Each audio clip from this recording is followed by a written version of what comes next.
Assalamualaikum warahmatullahi wabarakatuh. Waalaikumsalam warahmatullahi wabarakatuh. Salam sejahtera bagi kita semua, para penggiat budaya serta para penonton setia Kampung Silat Jampang. Baik, bersama saya di sini selaku host Febriansa, dan kanan saya sudah bersama dengan Kang Yus serta kiri saya dengan Mas Anugrah. Baik, di sini kami akan membahas tentang menindaklanjuti seminar pembekalan yang telah dilaksanakan di Kampung Silat Jampang nih, Kang Yus. Jadi gimana nih, menurut Kang Yus nih, pengobatan ataupun penanganan pertama di saat atlet ataupun si murid ini berlatih ataupun bertanding dan dia cedera tuh, Kang Yus. Nah, gimana tuh pendapatnya Kang Yus tuh?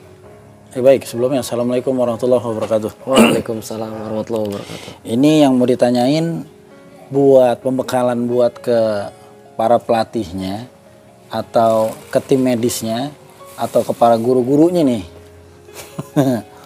Lebih ke arah pembekalan untuk pelatih kayaknya, Kang Yus. Pelatih.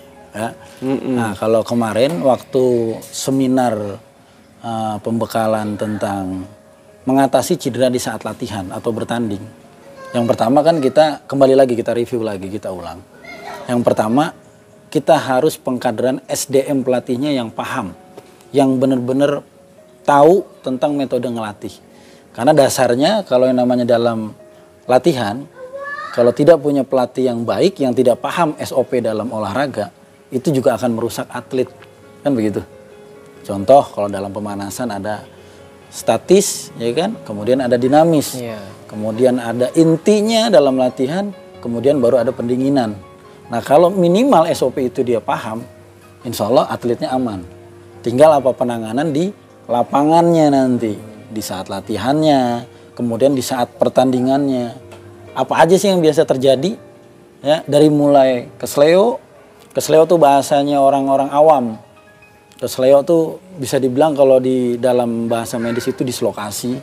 Kemudian memar itu bahasa orang-orang awam tuh kesleo. Nah, yang pertama apa sih yang mau dibekelin gitu loh?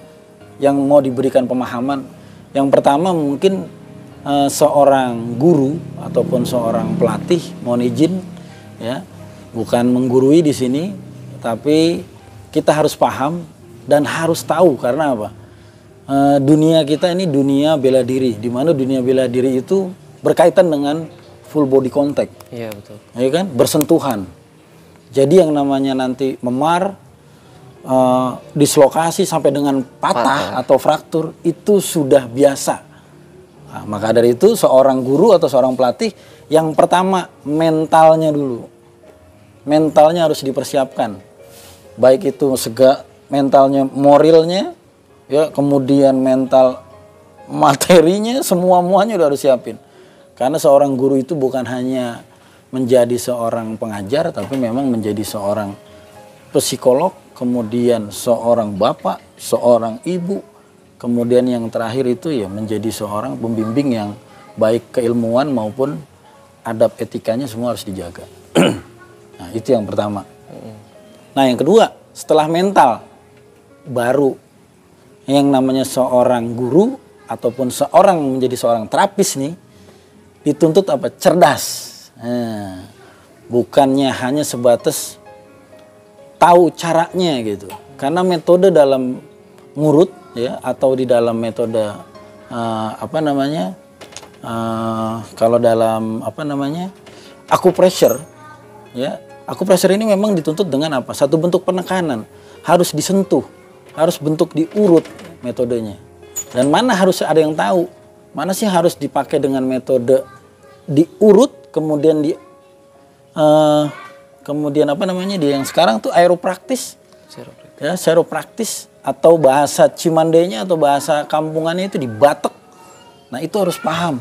Tidak asal aja. Ya, makanya tadi saya katakan tadi harus dituntut cerdas. Jadi harus tahu ilmunya, bukan ngelihat di YouTube, ngelihat di Google, dipraktekin. Patah, yang tadinya retak jadi patah. Itu ya.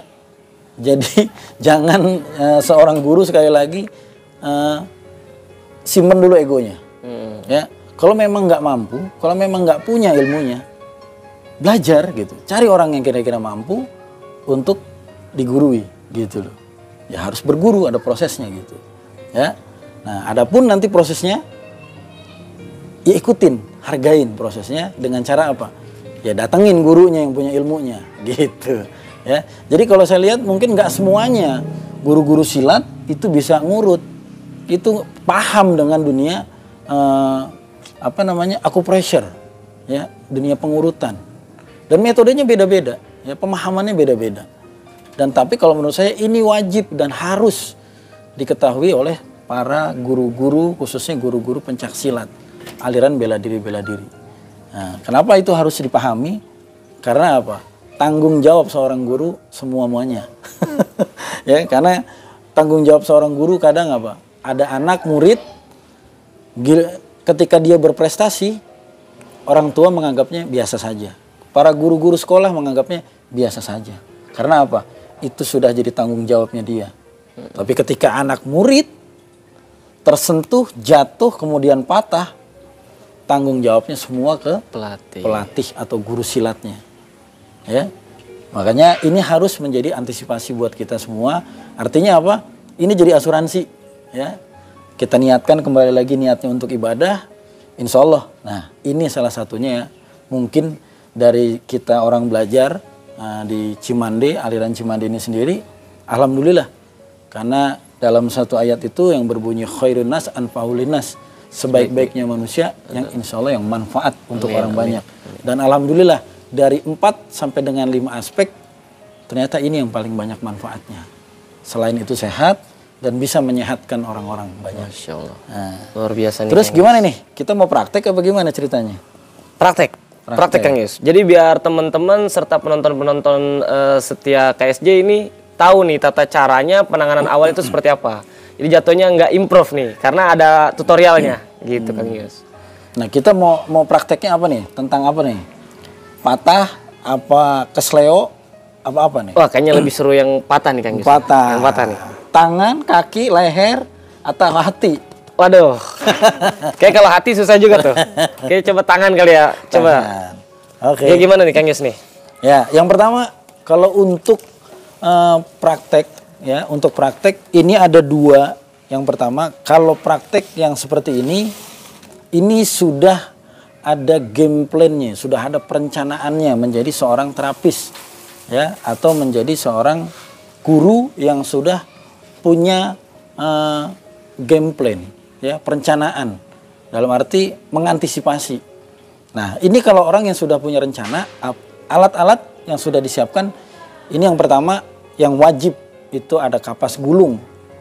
Ya, ini biasanya dipakai buat bungkus mayit. Kemudian yang kedua ada kasa gulung juga.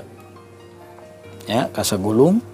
Kemudian ada bidai atau sopak buat bidai patahnya, jadi terbuat dari papan atau bambu.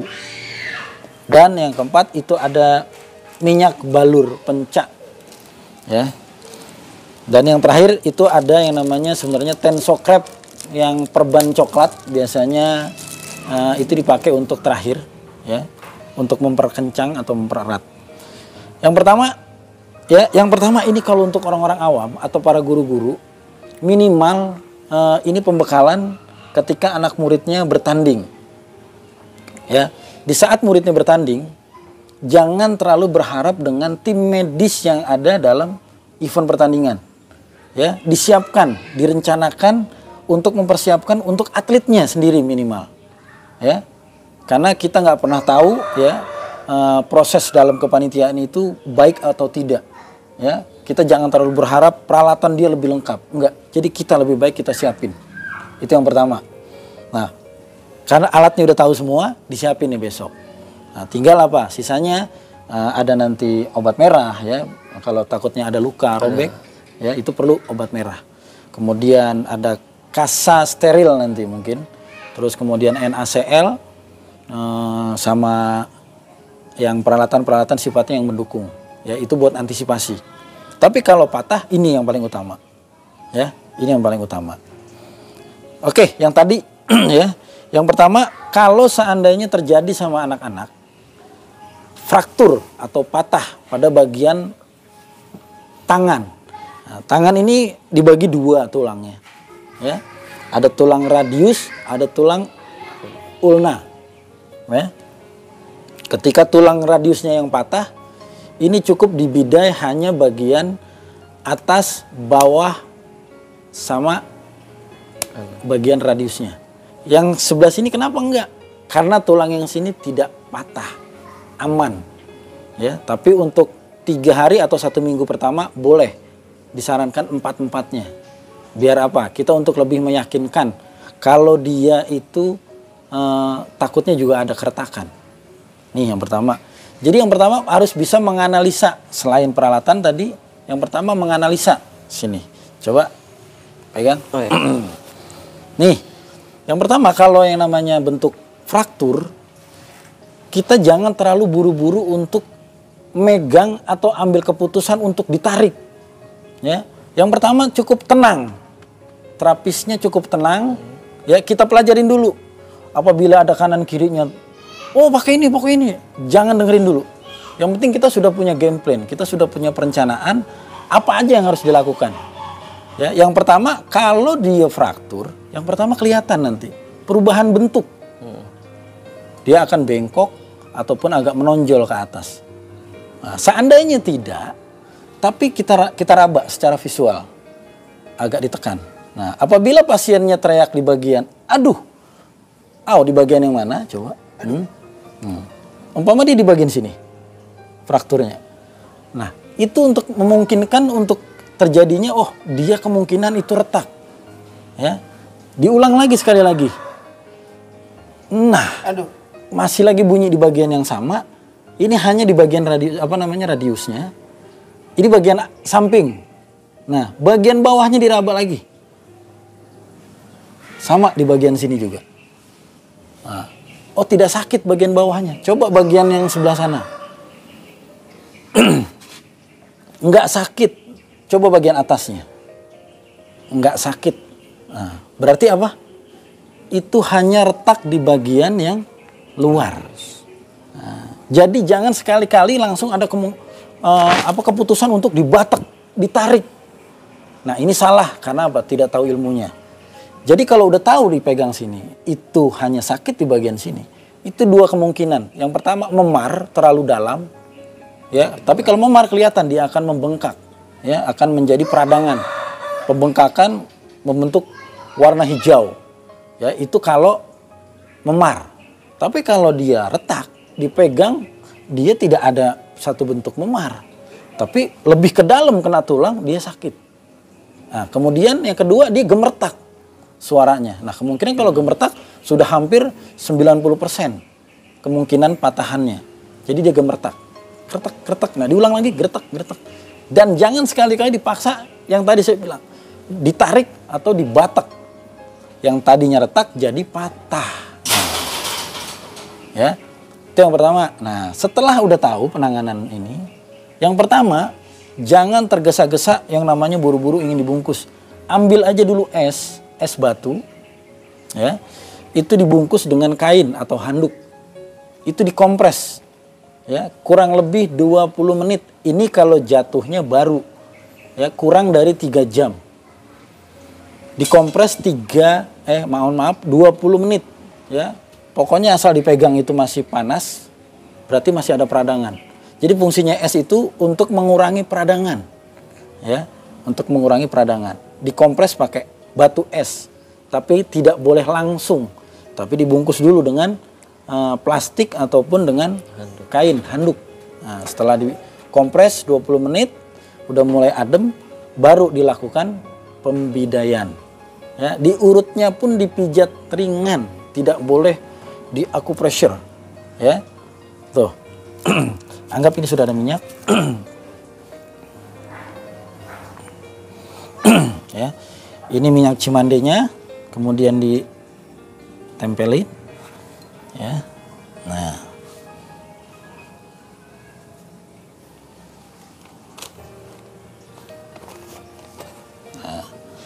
Ya, ini minyak, tempel ke bagian yang patah.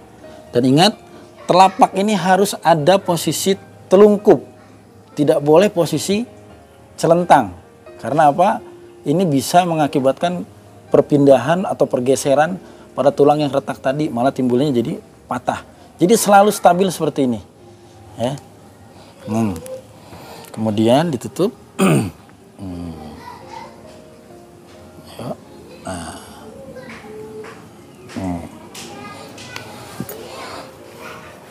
Kemudian dibidai.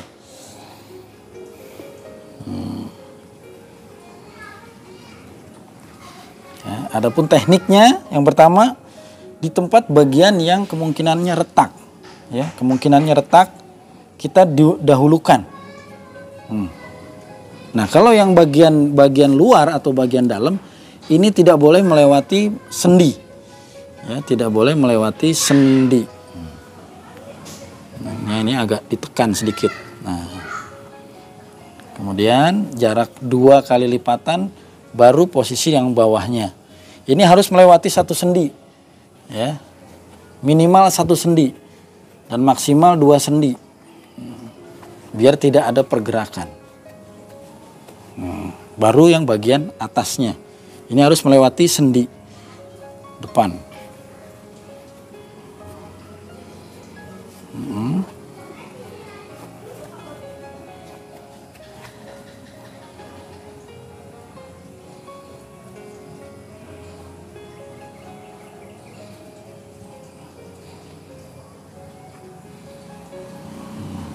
Dan yang terakhir, samping.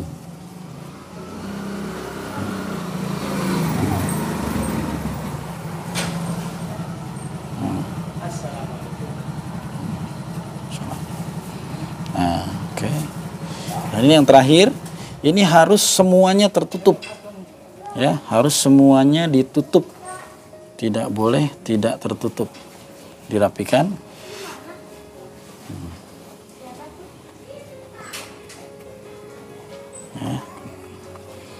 Terakhir, nah, ini harus sampai depan, ya, sampai selesai dan dirapikan. Nah, depan,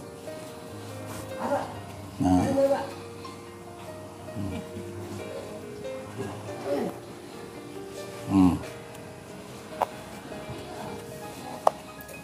oke, ya.